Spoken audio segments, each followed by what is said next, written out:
Cette émission a été rendue possible par le CNC et par la Commission nationale du débat public.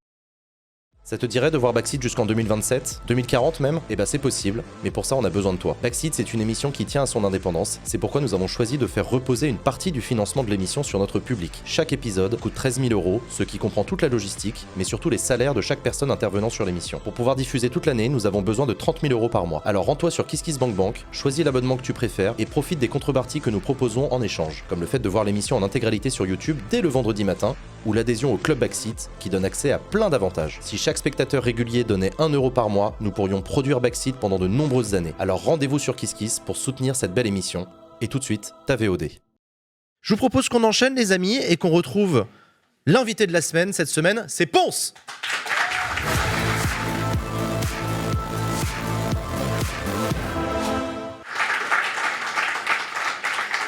Salut Ponce. Salut. Comment tu vas ? Bah écoutez, ça va très bien, merci. Ça fait plaisir de te revoir sur le plateau de Backseat. T'étais déjà venu pour la première saison. Exact, je savais plus quand c'était, mais c'est 2021. Ouais, 2021, avant la présidentielle, je m'en souviens. Ponce, on te retrouve régulièrement dans Popcorn. Tu étais en octobre dans le MSF Quest. T'étais là donc sur la saison 1. On va en parler tout à l'heure, mais tu as lancé ton label de musique qui s'appelle Floral Records. Tu fais toujours le tournoi des fleurs sur Mario Kart le dimanche. Tu fais le jeu Le Maître des Fleurs. Tu fais 1 milliard de trucs. Ouais, comme pas mal de jeux comme toi d'ailleurs, Jean. Mais oui, il y a beaucoup de trucs. Bah, ça fait du bien aussi de se dynamiser un petit peu. Puis là, t'as résumé des années aussi. J'ai pas mal d'années. Ça fait combien de temps, toi ? Que c'est mon métier ? Ouais, que c'est ton métier. Janvier 2019. C'est pas si vieux, hein. Ouais, c'est pas si Enfin, par rapport à d'autres streamers et streameuses, on va dire que j'en ai fait mon métier un peu plus tard, quoi. Tiens. Effectivement. On va faire un truc génial pour la planète, c'est que tu vas bouger la bouteille d'eau et je vais te filer une gourde Backseat. Hop là. Incroyable, ni vu ni connu. Et tu me la donnes ? Pas du tout, il va falloir que tu ne la laisses. Ah oui, d'accord. Ok, très bien. Non, si les gens commencent à embarquer les gourdes et tout, ça va Je devenir comprends. galère après. Je comprends. Qu'est-ce que je voulais dire ? Alors, ta venue ce soir sur le plateau de Backseat, tu l'as annoncé de cette manière-là, on écoute.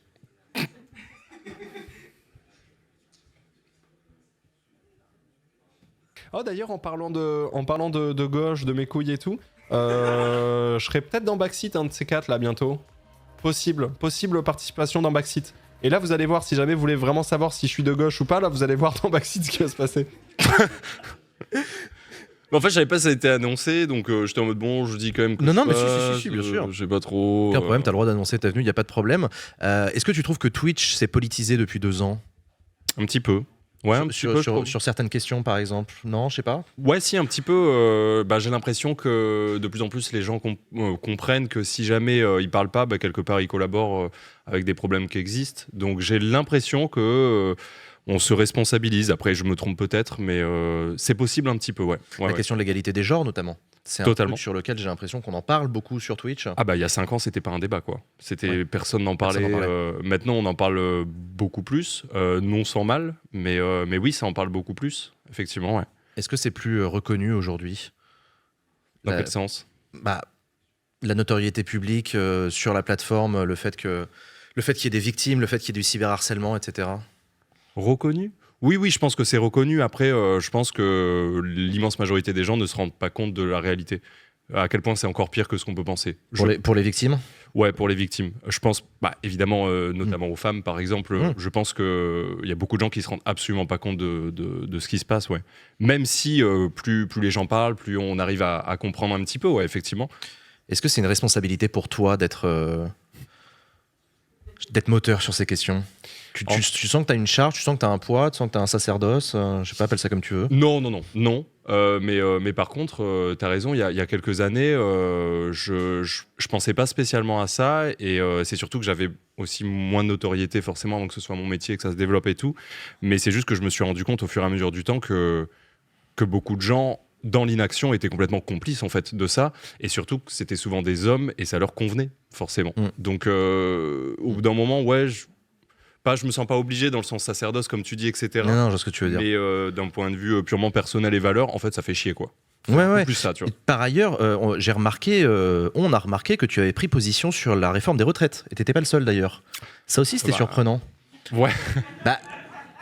Pour une plateforme où on dit que tout le monde est dépolitisé, que tout le monde s'en fout, que tout le monde a peur, etc., sur la réforme des retraites, il y a eu quand même pas mal de prises de parole contre la réforme des retraites. De pas mal de gens, ouais, mais parce que c'est quand même la mouvance globale, c'est-à-dire que ça a vraiment aucun sens de... Enfin, je vais pas redire ce que j'ai déjà dit, mais je trouve que ça a pas trop de sens de pousser l'âge de la retraite quand on voit tout ce qui se passe à côté, avec l'enrichissement des ultra-riches encore plus, etc. Donc oui, forcément, position. Après, c'est une position qui était quand même extrêmement facile à prendre, vu qu'elle est partagée par l'immense majorité des gens, quand même.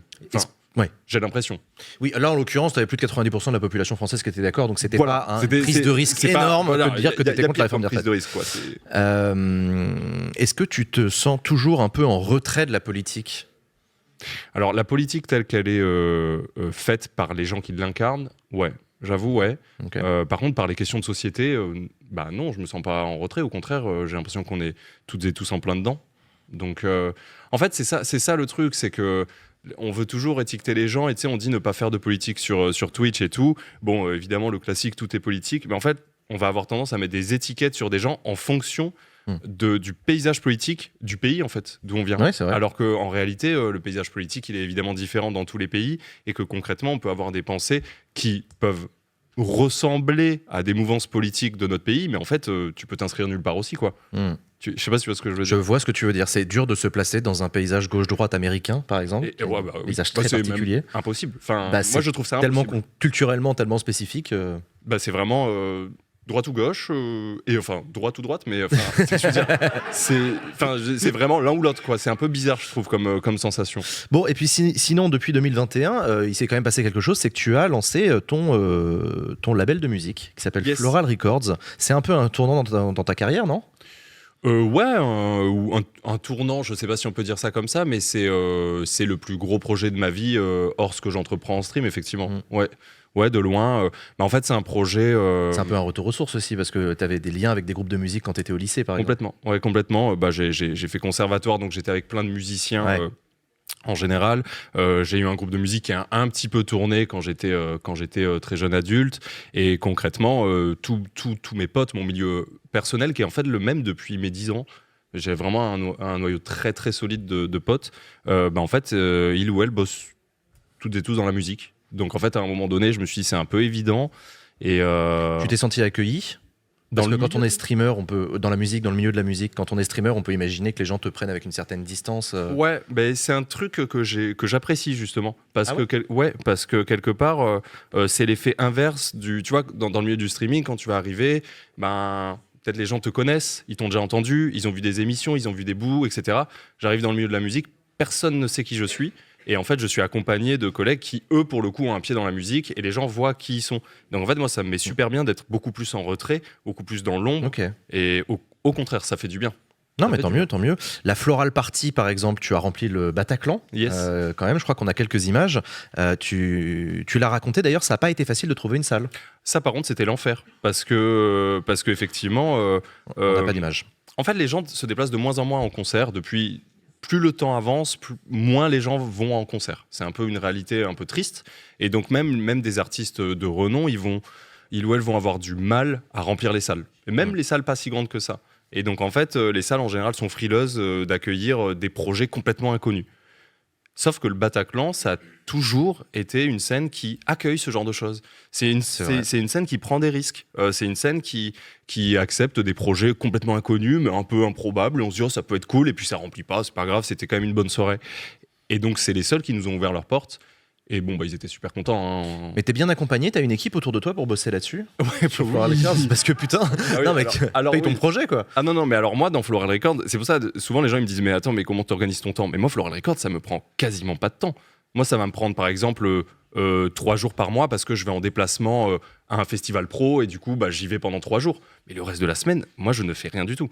D'accord. En fait, il y a Léo avec qui on a co-créé, Léo et JB, on a créé à 3 le label. Donc eux, ils gèrent tous les deux la gestion globale, quoi. Et ensuite, plus récemment, on a recruté Cléo et Augustin pour renforcer un petit peu l'équipe. Donc on est 5 dessus. Donc bien sûr que je ne suis pas seul. T'es pas seul et tu n'es pas que producteur, tu fais aussi de la musique toi-même. Tu as sorti avec Ceylon. C'est long. Ouais, c'est long. Avec Ceylon, tu as sorti une musique. C'est intéressant ça. Tu as envie de passer derrière le micro plus souvent ? Enfin, derrière le micro. Derrière la batterie plutôt. Derrière la batterie, oui. Enfin, les percus. Mais ouais, bien sûr, gros retour aux sources. Alors, c'est difficile parce que j'ai pas joué de batterie pendant 10 ans et quand tu joues pas d'un instrument, concrètement, tu oublies tout et c'est frustrant, quoi. T'es engourdi. Mais oui, je veux jouer de la musique. Je joue de la musique actuellement. J'ai un projet. Justement, on a sorti un son qui s'appelle Floral il y a un an, un peu plus d'1 an, Ok. avec ce même groupe, donc Célon et Léo et Mig, qui sont des amis aussi. En fait, on est en. Ouais, mais je crois que je peux pas trop le dire. Hein. Mais ouais, ça arrive fort. Ça arrive fort. Il Mais y a du lourd qui arrive. Sans forcément dévoiler tout, moi j'avoue que vivre une petite tournée avec mes amis de toujours à jouer de la musique, c'est sympa quoi. Le projet est sympa quoi. Ouais, carrément. Voilà, le projet est sympa. Une petite exclue pour Backseat là. C'est il y aura horrible ce que je suis en train de faire.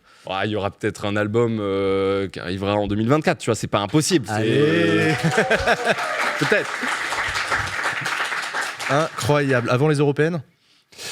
C'est pas sûr. C'est pour vérifier si tu sais quand c'est les européennes. Les européennes, elles sont en. Non, je sais pas. Elles sont en octobre. En juin. Ah non, elles sont en juin. Oh, bon. Non, c'est probablement après alors. Probablement après les européennes. En termes d'univers musical, qu'est-ce que tu recherches pour Floral Records avec toutes les personnes que tu produis? En musique pure? Ouais. En fait, on recherche pas spécialement de musique en soi, de genre de musique, de style de musique. Vous cherchez quoi? Plus une énergie, des espèces de rencontres. Alors déjà, on cherche pas beaucoup, premièrement. Oui, ça c'est vrai. On cherche pas beaucoup parce que déjà, on pose avec des Vous artistes. recevez beaucoup? Ouais, on reçoit beaucoup. Ouais. On reçoit beaucoup et évidemment, on peut pas tout faire. On travaille déjà avec 15 artistes. Donc 15 artistes, c'est déjà beaucoup pour un label indépendant. C'est déjà pas mal. Donc on cherche pas vraiment et quoi qu'il arrive, ça se place évidemment dans la musique parce qu'à l'écoute, il faut des coups de cœur. Mais on va dire que ça se place un petit peu plus dans l'humain et l'envie de développer un projet ensemble. Voilà. D'accord. Ça paraît un peu con dit comme ça, mais c'est quand même la réalité. On va dire que c'est des ambiances un petit peu... J'aime bien dire une ambiance un peu punk parce que c'est un peu dans la tête de tout le monde, mais c'est pas du tout du punk notre musique, tu vois. Non. Voilà. Non, Pas du tout du punk, je précise vraiment. Tu sais, il y a la question de boomer qu'on pose à chaque fois à quelqu'un qu'on interview, c'est comment on gagne de l'argent sur Twitch. Donc je vais pas te la demander. Par contre, j'ai une vraie curiosité. Après, c'est intéressant. Sur comment est-ce qu'on gagne de l'argent avec un label de musique. Moi, je sais pas du tout comment ça marche. Ouais, ça marche comment économiquement? Il y a évidemment une multitude de moyens de gagner de l'argent pour un label. Tu as la classique, évidemment, le merchandising, donc les CD, les vinyles, les t-shirts, etc. Tu as aussi le fait de produire potentiellement des dates. Si tu produis des dates et que tu remplis à, on va dire, au moins 80% ta jauge, tu seras dans le positif. D'accord, donc tu gagnes de l'argent, ok. C'est ça. Il y a les plateformes de streaming, donc la distribution numérique. Alors, le chiffre est tout petit. C'est minuscule, mais ça représente quand même des entrées. D'accord. Et ensuite, tu as ce qu'on appelle l'édition, donc tout ce qui fait référence aux ayants droit, les droits d'auteur, la SACEM, etc. Qui ça représente aussi pas mal de thunes, dans le sens où, par exemple, quand un groupe joue sur une scène quelconque, en fait, ce groupe-là va recevoir de l'argent de la SACEM, parce qu'ils ont joué quelque chose qui est déposé. Même si c'est déposé par eux et interprété par eux, ils vont recevoir de l'argent en retour, par exemple. Okay. Puis il y a ça. Donc les droits d'auteur, ok. Ouais. Et ensuite... Et on espère que ça va durer. Les subventions qui représentent... les subventions. Alors nous, on est un nouveau label, donc évidemment, il faut un certain nombre d'années d'activité et prouver des choses pour avoir des subventions, mais on commence à en débloquer. Mais concrètement, les labels indépendants en France, ils vivent grâce aux subventions. C'est leurs subventions annuelles qui font leur budget annuel, tu vois. Donc voilà. D'accord, ok. Donc c'est un peu tout ça. Et puis après, j'imagine qu'il y a plein d'autres petites choses, mais dans l'idée, c'est ça. Il y a quelques semaines, on a reçu sur ce plateau Lutti qui va se lancer dans l'impro IRL, en l'occurrence en salle. On a vu Avamind aussi qui mixe maintenant. Exact. J'ai l'impression, dis-moi si j'ai une connerie, mais qu'il y a un espèce de mouvement des streamers qui commence à... De plus en plus, en tout cas, qui commence à faire des trucs hors ligne. Et tu veux dire dans la musique ou... Musique, impro, c'est pas forcément de la musique pour Lutti, tu vois, mais de la scène. Je sais pas, franchement, je sais pas. Moi, ça fait pas si longtemps que c'est mon métier par rapport à d'autres. C'est ce que je te disais, tu vois. Genre, si tu regardes des Domingo, des Erator, enfin, ça n'a aucun rapport, quoi. Donc, ça fait beaucoup moins longtemps. Mais je pense qu'il y a l'envie, chez un peu tout le monde, quelque part, de se dynamiser. Moi, je sais que j'ai ressenti, par exemple, pendant le confinement, à la fin des confinements, je ressentais une fatigue, c'est-à-dire que je n'avais plus rien à raconter, tellement je vivais rien, tu vois. Il y avait vraiment ce truc-là. Et je trouve que quand on suit quelqu'un, on apprécie aussi ce qu'il ou ce qu'elle fait ailleurs. En tout cas, moi, perso, j'aime bien voir quelqu'un qui sort un peu de ce qu'il ou ce qu'elle fait. Et concrètement, moi, j'avais besoin de dynamiser. Et à mon avis, c'est le cas d'autres personnes. Tu vois, de faire d'autres choses, quoi, de sortir de aussi ce truc qui peut devenir une routine. Et donc, tu peux aussi te lasser de ce que tu fais alors qu'à la base, c'est ta passion. Moi, j'ai pas envie de ça. Je préfère être préventif là-dessus, tu vois, et faire d'autres choses, quoi. Et pendant qu'il règle le programme, on va accueillir sur ce plateau l'association que voulait nous présenter Ponce. Sans plus tarder, je vous demande un tonnerre d'applaudissements pour Juliette de l'association Cypher.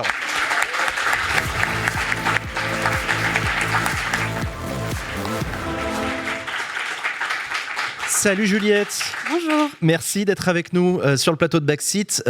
Cypher, c'est une application, mais pas seulement, c'est aussi une association qui fait de la prévention et de la lutte contre les violences sexuelles et sexistes en milieu festif, notamment en festival.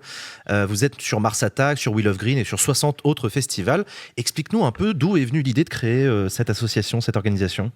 Alors, c'est venu de l'idée de l'association Oran, justement, qui a développé Mars Attack, qui en 2020 n'a pas fait de festival, comme on le sait, et a réfléchi à mieux accueillir le public et l'accueillir avec de la bienveillance. Et du coup, a décidé de développer... pardon, Non, mais il est pas bien. Il va bien. Mais ça, il se pour d'autres raisons. S'il vous plaît, je vous en supplie, désolé.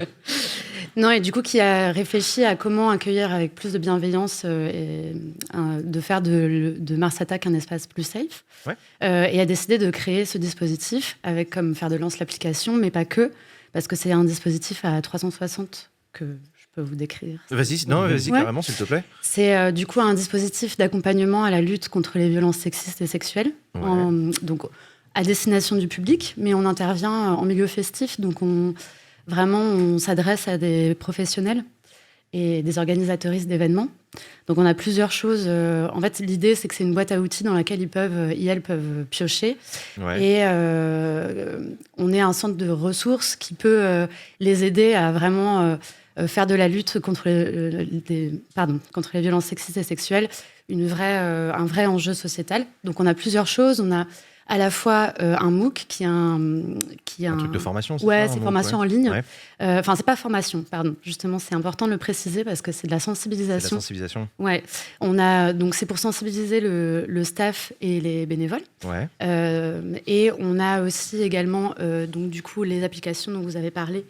Donc une application gratuite pour le public qui permet de se géolocaliser s'il est témoin ou victime de violences. Et donc une prise en charge ensuite par les équipes de sécurité et les bénévoles sensibilisés. Et une application justement bénévole qui peut, pour le coup, qui reçoit l'alerte, et qui permet de pouvoir très vite intervenir. Pourquoi est-ce que le milieu festif, c'est un milieu particulièrement à risque ? Alors, en tout cas, pour moi, le problème de violence sexiste et sexuelle, il est sociétal, il est structurel, donc il est partout. Nous, ce qu'on peut dire du milieu festif dans lequel on intervient, c'est vraiment que, en fait, c'est un milieu qui accueille tous les publics, donc, et surtout les jeunes, et les jeunes qui seront les citoyens de demain, notamment. Donc, c'est un endroit où il est hyper important de faire de la sensibilisation et de la prévention. Et là-dedans, c'est un lieu d'échange et de parole, et notamment un peu... Mais il y a des gens dans le chat qui parlent de l'alcool et de la drogue. Bah, ça joue forcément. Ça désinhibe quand même pas mal. Ça désinhibe pas mal, mais du coup, ça permet aussi, nous, d'accueillir la parole avec des professionnels. C'est pour ça qu'on intervient avec un stand et des maraudes, donc qui fait partie justement du dispositif, pour accueillir la parole et de façon la plus safe possible. Et voilà, c'est vraiment hyper important de pouvoir sensibiliser et prévenir dans les milieux festifs, parce que c'est là qu'on forme les citoyens de demain. Ils peuvent diffuser un peu ça partout. Ouais. Ponce, quand est-ce que tu en as entendu parler ? Comment tu as entendu parler de l'association Cypher, toi ? Alors, du coup, ça a été fait par l'association qui travaille avec Mars Attack. Et nous, avec Floral Records, on travaille avec une artiste qui s'appelle Violet Indigo, et qui est gérée par la Mars Attack Agency. Et donc, en fait, la personne qui gère Violet Indigo, on travaille avec. Cette personne s'appelle Hugo, travaille pour Mars Attack. D'accord. Et du coup, c'est comme ça qu'il nous a parlé de Cypher. Et en fait, c'est tout simplement c'est des choses qui sont mises en place à certains endroits aussi, un petit peu, tu vois, au niveau géographique, ça bouge un peu. Et venant du Sud et voyant que ça vient aussi du Sud, je me suis dit que c'était cool aussi de mettre ça en avant. Bah ouais. Et puis, parce qu'on en parlait tout à l'heure, mais concrètement, ce qui se passe souvent dans les festivals ou les lieux festifs ou autres, en fait, quand il se passe une violence, c'est la personne qui est, enfin c'est le coupable de cette violence-là qui se fait retirer par les agents de sécurité souvent. Et en fait, la victime, elle est là et elle est en mode bon bah ok, cette personne est partie.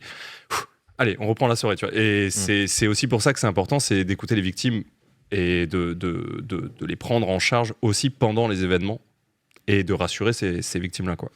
Donc c'est important. On a une petite vidéo de présentation que vous avez faite il y a quelques années, je crois. On la regarde et on en parle juste après.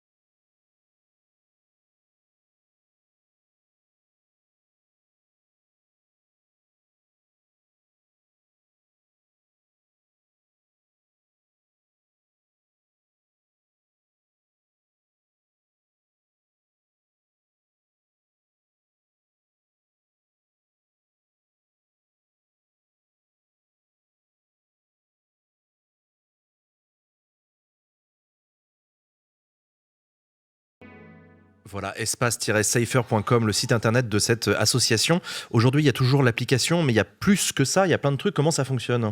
En gros, nous, on a un dispositif d'accompagnement. Donc, on est avant tout là pour transmettre des ressources. Donc, il y a à la fois ce dont je parlais tout à l'heure, le MOOC, qui est vraiment un outil de sensibilisation des équipes en ligne qui a été co-construit, parce que c'est important de dire qu'on n'est pas les seuls dans la lutte contre les violences sexistes et sexuelles. Je peux dire VSS ça... Oui, dis VSS. C'est plus simple. Maintenant qu'on sait que ça veut dire ça. Voilà, c'est ça.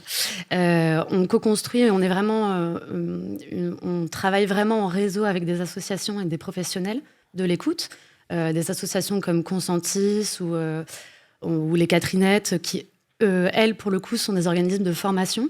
Nous, on est vraiment là pour sensibiliser. Donc, on a ce MOOC-là, qui est hyper important. Et c'est aussi un dispositif qui se déploie physiquement, Safer. Donc, on a un stand et des maraudes de bénévoles sensibilisés. Et vraiment, c'est important parce que c'est avant tout un dispositif qui est humain. Et du coup, on est vraiment un espace d'accueil de la parole avec des professionnels de l'écoute. Voilà, et c'est quoi les messages que vous diffusez en festival ? Alors, c'est intéressant de penser à ça parce qu'on est vraiment en train de réfléchir un peu à la communication du dispositif. Ouais, tu nous as dit que ça avait un peu évolué. Ouais, ça a évolué parce que, en fait, au début, ça date des transmusicales de Rennes, là, de décembre dernier, enfin, là. On a co-construit avec les Catherinettes, justement, l'association avec laquelle on intervenait sur le terrain, des messages de prévention et de sensibilisation. Et en fait, on nous a souvent dit que nous, on faisait des messages qui étaient un peu oppressants, dans le sens où c'était juste des faits. Et donc, du coup, avec les Catherinettes, on a décidé de communiquer sur le consentement uniquement, éclairé, etc. Donc, du coup, c'est vraiment... les messages, ils sont hyper importants, ils sont co-construits avec les organisatrices. Mais du coup, c'est vraiment important de les co-construire ensemble. D'accord. Est-ce que vous arrivez à évaluer l'impact que vous avez ? Alors aujourd'hui, je sais qu'on se déploie sur plus d'une centaine. Enfin, on s'est déployé sur plus d'une centaine d'événements. L'impact qu'on peut avoir, il est dans les gens qui viennent nous en parler, et la sensibilisation et la prévention qu'on continue de faire.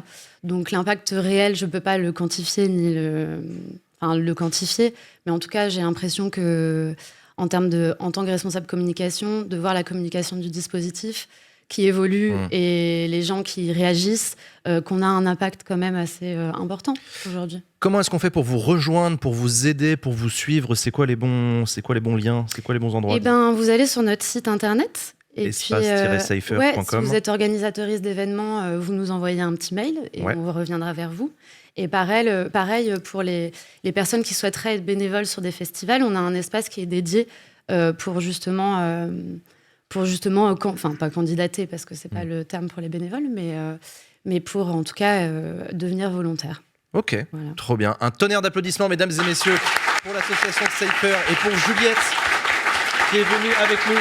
Merci beaucoup Juliette d'être venue nous parler de cette super association et merci à toi Ponce de nous avoir indiqué que c'était cette association que tu voulais mettre en avant.